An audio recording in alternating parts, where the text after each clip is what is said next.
Alan Ritchson's Motor City will be one of the year's most unique action thrillers, but a failed 2023 movie shows how tough its central hook is to pull off. It feels like 2026 is the year Alan Ritchson made a true bid for movie stardom, and things appear to be going swimmingly thus far.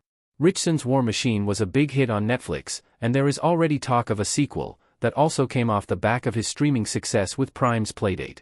Looking forward to the rest of 2026, Ritchson has the action thriller Runner, where he plays a courier racing against time to transport a healthy liver to a dying girl. Complicating this delivery is the mercenaries trying to steal it. While it hasn't been confirmed yet, Ritchson's The Man with the Bag, which co-stars Arnold Schwarzenegger as Santa Claus, will likely arrive near the end of the year. Considering Ritchson also has the upcoming Reacher Season 4 on the horizon, not to mention a guest appearance in spin-off Negally, he's officially one of the busiest leading men in the business. That was confirmed again this week with the arrival of the trailer for Ritchson's Motor City. This 1970s-set revenge thriller casts Ritchson as a man who spends years in prison after being framed by Ben Foster's gangster. Once released, Ritchson's John sets out to gain vengeance and win back his lost love, played by Shailene Woodley. Motor City's trailer has generated a lot of buzz already, and looks like a stylish throwback to the revenge movies of yesteryear. Astute viewers may have also noticed there's only a single line of dialogue in the preview. Motor City will have, almost, no dialogue. That's because Motor City is said to contain about 5 spoken lines in total. In essence, it's a silent film, with the story unfolding through the visuals and the actors' performances.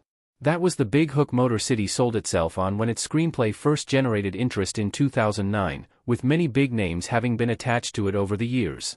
At different periods during its development, Jake Gyllenhaal, Chris Evans, and Gerard Butler were set to play the lead.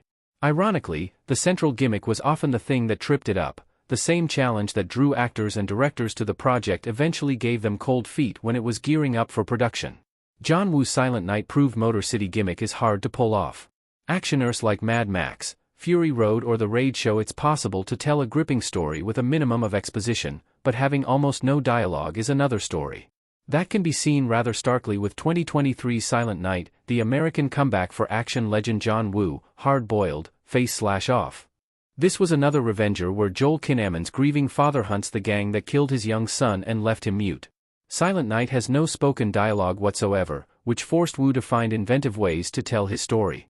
Sadly, even a filmmaker with Woo's talent couldn't make it work.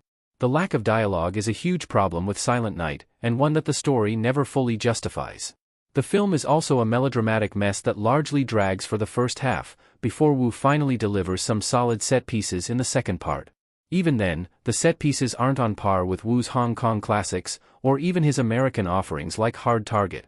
Kinnaman deserves kudos for pulling off a strong performance without speaking a single word, but there's a reason Silent Night was a critical and box office letdown. Motor City can succeed where Silent Night failed, of course. Just because Silent Night couldn't pull off the no dialogue challenge doesn't mean Motor City will meet the same fate. Early buzz has been strong, with praise being aimed at the performances and the action. Perhaps the filmmakers behind the movie took a look at Silent Night and learned what not to do. If the initial reviews are to be believed, Motor City might be Ritchson's best action film yet. If nothing else, the trailers might make it look like it will be his most visually striking, and it would be nice to see Ritchson in a retro, R-rated actioner designed for the big screen.